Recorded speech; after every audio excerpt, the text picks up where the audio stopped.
ሰላም ጤና ይስጥልን የተከበራችሁ ውድ ኢትዮጵያውያን ሁላችሁም በያላችሁበት ሰላምና ጤና እየተመኘን ለሰዓቱ የተመረጡ አጫጭር መረጃዎችን ይዘን ተመልሰናል።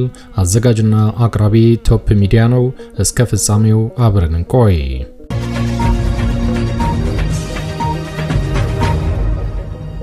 ክቡራን አድማጮች እንደተለመደው ይሄ መረጃ ለፍትህ፣ ለዲሞክራሲ፣ ለእኩልነት ለሚታገሉ ንጹሃን ወገኖቻችን በአጠቃላይ ድምጽ ለመሆን ስለሚረዳ ወዳጆቼ ላይክ በማድረግ እንድትጀምሩ ስል በትህትና ለማስታወስ እወዳለሁ።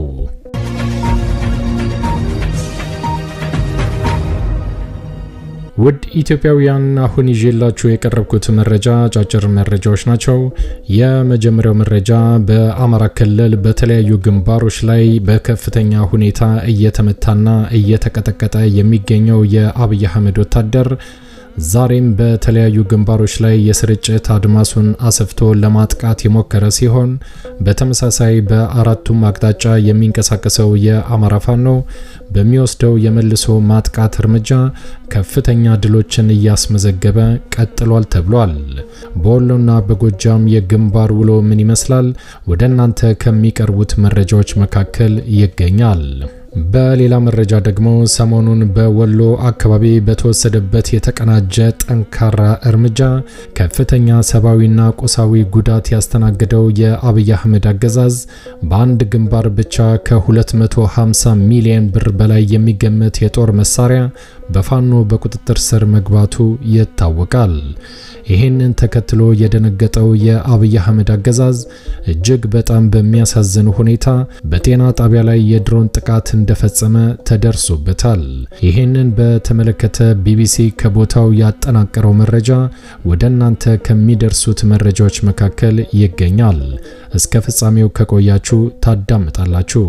መልካም ቆይታ።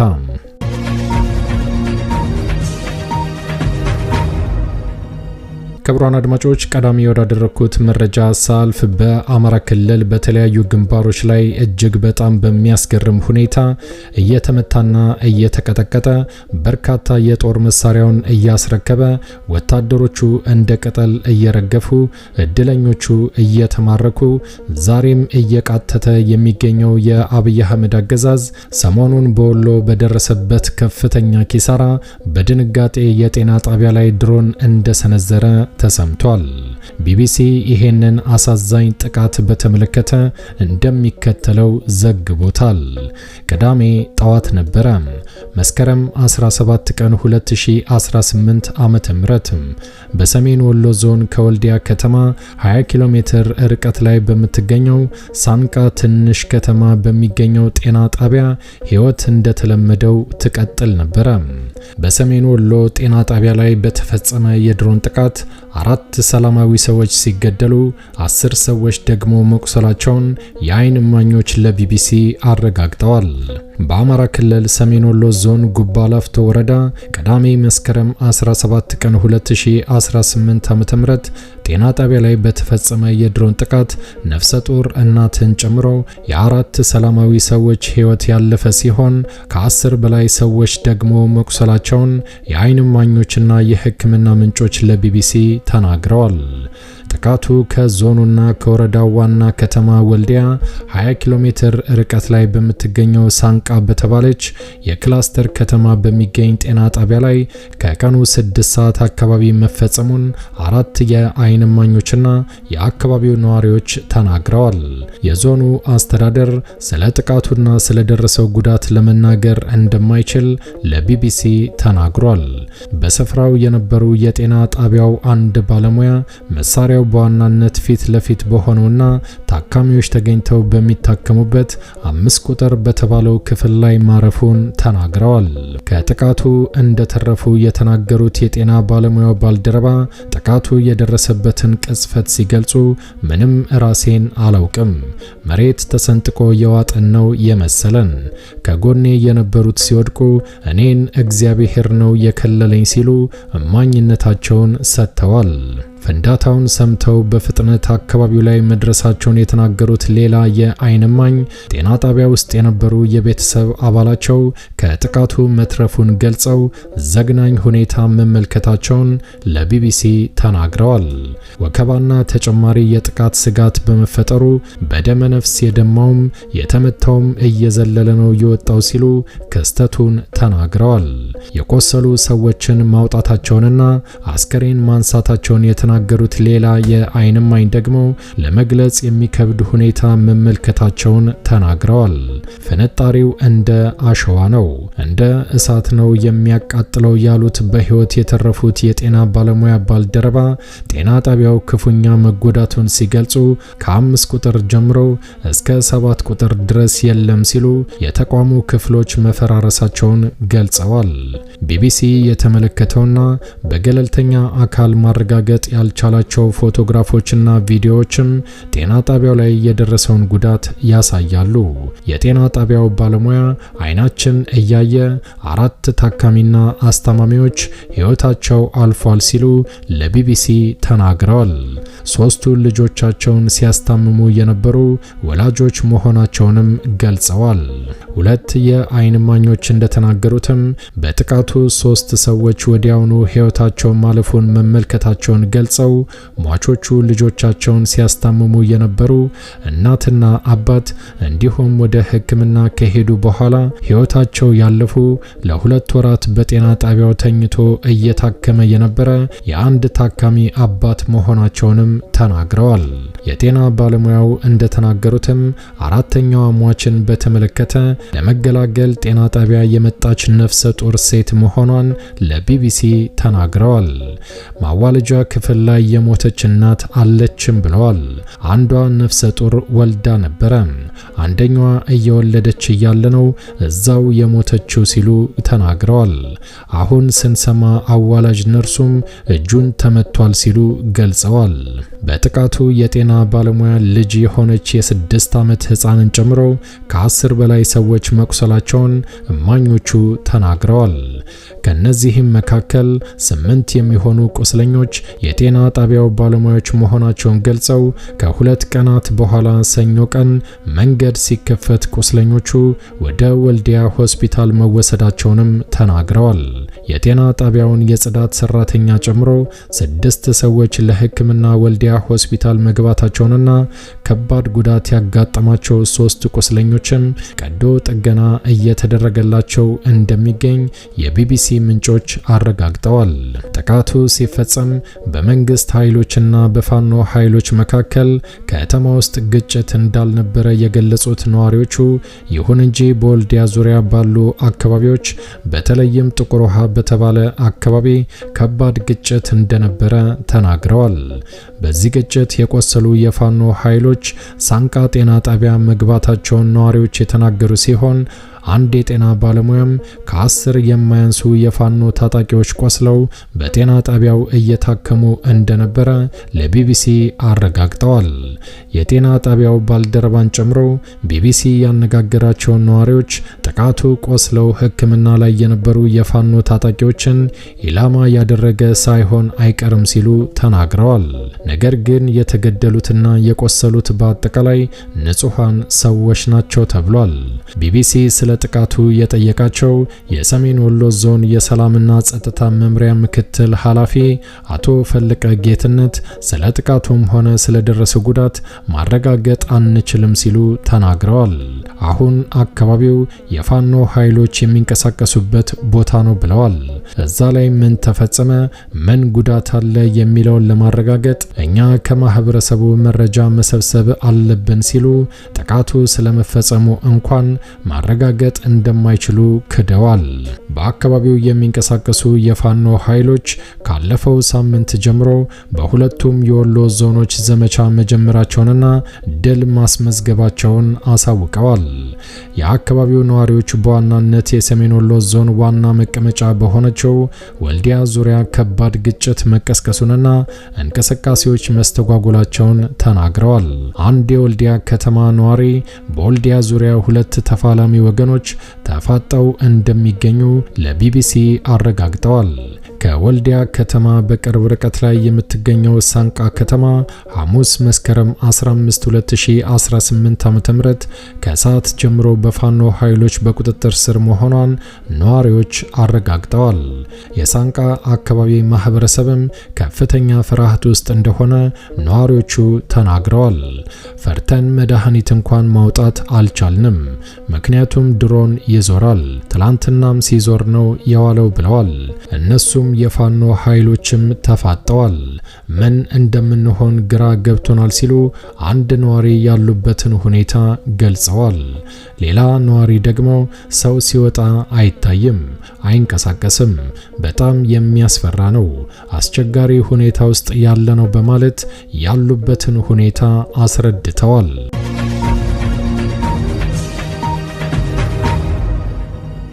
ክቡራን አድማጮች ወደሚቀጥለው መረጃ ሳልፍ ደግሞ መሃል አዲስ አበባ ከተማ ላይ ተቀምጠው ህብረት የፈጠሩት የፖለቲካ ፓርቲዎች ይህንን አሰቃቂ ጥቃት በተመለከተ ጠንካራ መግለጫ ሰጥተዋል። ሙሉ መግለጫው እንደሚከተለው ይቀርባል። መንግስታዊ ሽብር በአዲስ ዓመት ሊገታ ይገባል። ትብብር ለኢትዮጵያ አንድነት መስከረም 20 2018 ዓ.ም በወቅታዊ ጉዳዮች ላይ ከትብብር ለኢትዮጵያ አንድነት የተሰጠ የአቋም መግለጫ። በተለያዩ ስርዓቶች እንደተለመደው ህዝብ በአዲስ ዓመት ተስፋ እንዲሰንቅ መጠናቸው ቢለያይም ግጭቶችን በማቆም የፖለቲካ እስረኞችን በይቅርታ በመፍታት የሰውን ኑሮ ያከበዱ ጫናዎችን በማቅለል ጥረቶችን ሲያደርጉ ታዝበናል። በታሪክ ድርሳናትም ተጽፎ ይገኛል። በዚህ አዲስ ዓመትም ከሂደታዊ አስገዳጅነቱ በመለስ ስርዓቱ ወደ ቀልቡ ተመልሶ እንዲህ ያሉ በጎ መነሳሳቶችን ይወስድ ይሆን ወይ የሚል ጥቂት የማይባሉ ዜጎች ሐሳብ ነበረ። ያ ሳይሆን በተቃራኒው እገታ፣ ግድያ፣ ዛቻ፣ ድሮን ጥቃት፣ ፖለቲካዊ ውጥረቶች፣ የኑሮ ጫናና መሰል ስርዓት ወለድ ምስቅልቅሎች ልካቸውን ሐዘናቸውንና ቦታቸውን ቀይረው የህዝቡን ስቃይ እያናሩት ይገኛሉ። በሰሜን ወሎ ዞን ከወልዲያ 20 ኪሎ ሜትር ርቀት ላይ የምትገኘው ሳንቃ ከተማ በመስቀል በዓል ዕለት ከቀኑ 6 ሰዓት አካባቢ ጤና ጣቢያ ላይ በተፈጸመ የድሮን ጥቃት ቤተሰብ ሲያስታምሙ የነበሩ 3 ሰዎች ተገለዋል። አንዲት የጤና ባለሙያ የጽዳት ሰራተኛ ከፍተኛ የአካል ጉዳት ደርሶባታል። 3 የጤና ጣቢያው የሕክምና ባለሙያዎችም ቀላል የአካል ጉዳት ደርሶባቸዋል። የ6 ዓመት ህፃን ልጅ ከፍተኛ ጉዳት አስተናግዳለች። ከዚሁ ጋር ተያይዞ ላሊበላ ከተማ ከሚገኙ ቅርሶች መሃል የሆነውና ከአንድ ቋጥኝ ፍልፍል የተሰራው ገነተ ማርያም ቤተክርስቲያን አቅራቢያ የድሮን ጥቃት ተፈጽሞ እስካሁን ባለን መረጃ የተጎዳ ሰው ባይኖርም የቅርሱን መሰረት ነክቶት ይሆን ወይ በማለትም ስጋት ገብቶናል ብለውናል የአካባቢው ነዋሪዎችም። ትብብር ለኢትዮጵያ አንድነት እንዲህ ያለውን ዘፈቀዳዊና ስርዓት ወለድ መንግስታዊ ሽብር በጽኑ ያወግዛል። ለሞቱትም ልባዊ ሐዘኑን ይገልጻል። በቅንጅታችን ደጋግመን እንዳልነው ጦርነቶች በተኩስ አቁምና በድርድር እንዲቋጩ፣ ህዝብም የሰላም አየር እንዲተነፍስ፣ ወንድም ወንድሙን የሚገልበት የደም ቁማር በአስቸኳይ እንዲቆም ሁሉም ተፋላሚ ወገኖች ህዝብን በማስቀደም ኃላፊነታቸውን እንዲወጡ እናሳስባለን። በሌላ በኩል እሁድ መስከረም 18 2018 ዓ.ም በጉራጌ ዞን ቡታጅራ ከተማ በመስቃ ወረዳ በሚገኙ ሁለት ወንድማማቾች ህዝቦች ስናኖ ሴራ በተሰኘ የአካባቢው ባህላዊ እሴት አከባበር ባለቤትነት ዙሪያ በተነሳ ብጥብጥ ጉዳቶች እንደተከሰቱ ከአካባቢው ምንጮች ለማወቅ ችለናል። የጸጥታ ኃይሉ ችግሩ ሲፈጠር በቅርበት በመገኘት ለማረጋጋት ያደረገው ጥረት በበጎ የሚታይ ሆኖ በዘፈቀዳዊ ተኩስ ሳቢያ እስከ ሞት የደረሰ ጉዳት መድረሱን መስማት ልብ ሰባሪ ክስተት ሆኖ ሆኖ አግኝተነዋል። ከሁሉም ነገር በፊት የማህበረሰብ ደህንነት ቅድሚያ ተሰጥቶት በአካባቢው ያለው አስተዳደራዊ ችግር በስክነትና በወንድማማችነት መንፈስ እንዲፈታ በአደራ ጭምር ማሳሰብ እንወዳለን። ፈጣሪ ሀገራችን ኢትዮጵያና ሕዝቧን ይጠብቅ። ትብብር ለኢትዮጵያ አንድነት መስከረም 20 ቀን 2018 ዓ.ም አዲስ አበባ ኢትዮጵያ።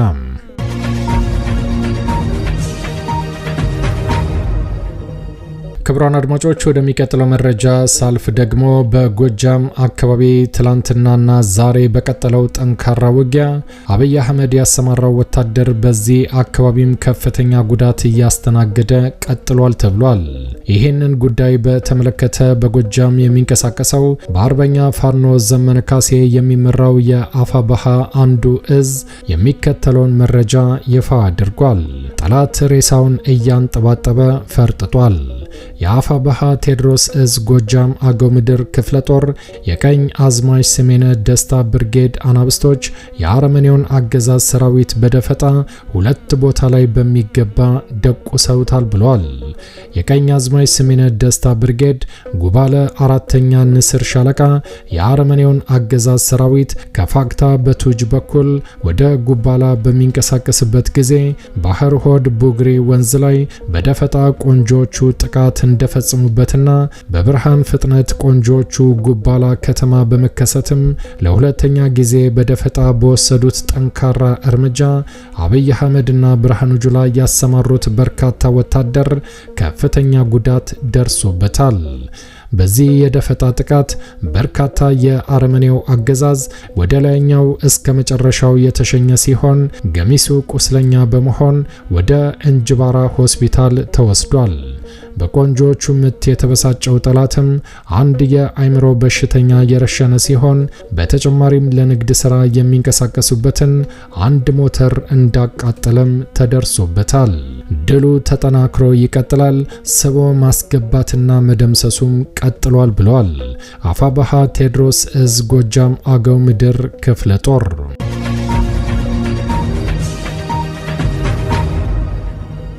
ክቡራን አድማጮች ወደሚቀጥለው መረጃ ሳልፍ ደግሞ ዘመቻ አርበኛ አደም አሊ አባናደው በወሎ አካባቢ በተለያዩ ግንባሮች ዛሬም ተጠናክሮ እንደቀጠለ ከአካባቢው የደረሰን መረጃ ይፋ አድርጓል። ሰባተኛ ቀኑን ባስቆጠረው ዘመቻ አርበኛ አደም አሊ አባናደው ዛሬም በድል ቀጥሎ በወሎ ምድር በርካታ ጠላት የነፍስ ወከፍና የቡድን መሳሪያ የተማረከበት ድል እንደሆነ በአካባቢው የሚንቀሳቀሰው አማራ ፋኖ ይፋ አድርጓል።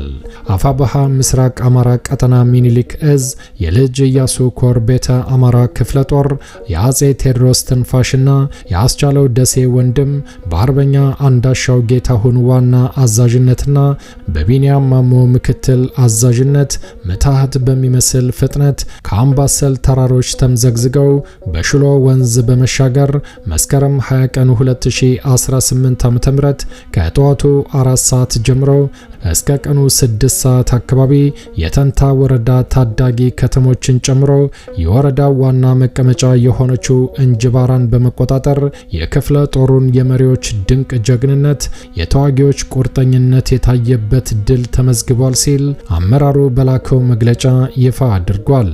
በአሁን ሰዓትም በከፍተኛ ተጋድሎ እንጅባር ከተማ ሙሉ በሙሉ በፋኖ በቁጥጥር ስር ገብታለች። በዚህ ከፍተኛ በተባለው ተጋድሎ በጣም ሰፊ የሚባል ቀጠናን በመቆጣጠር ለደሴና ኮምቦልቻ ወሳኝና ስትራቴጂክ ቦታ እንዲያዙ አስችሏልም ተብሏል። ንስሮቹ በዚህ ተጋድሎ ከ15 በላይ ምርኮኛ ገቢ አድርገዋል። ከ19 በላይ ቁስለኛ ከነሙሉ ትጥቁ ተማርኳል። በተጨማሪም በነፍስ ወከፍ የተቆጠረ 13 የብርሃኑ ጁላ ወታደር እስከ ወዲያኛው ተሸኝቷል። ከዚህ በማከለም 2 ብሬን ከ30 በላይ ክላሽ ከነሙሉ ትጥቃቸው 2 40 ጎራሽ መትረየስ 6 ሱኪ 2 ሰሜን ክላሽ በርካታ የብሬንና የክላሽ ተተኳሽ ብዙ የወታደራዊ ደረቅ ሬሽኖችም በፋኖ በቁጥጥር ስር ገብተዋል።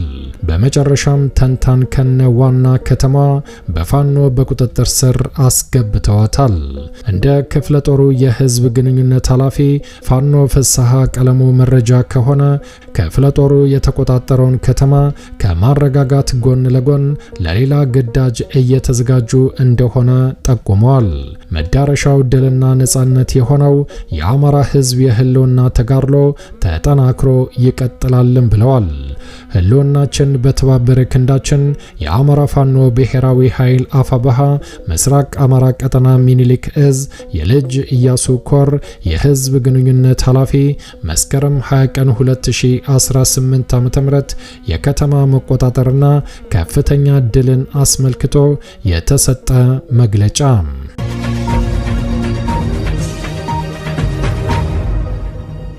የተከበራችሁ ክቡራን አድማጮች ለሰዓቱ ያዘጋጀነው አጫጭር መረጃ ይሄን ይመስል ነበር።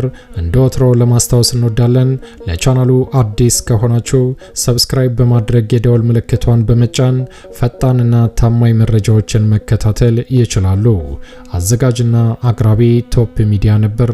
በሌሎች አጫጭር መረጃዎች እስከምንገናኝ ቸር ያሰማን። ኢትዮጵያ ለዘላለም ትኖር።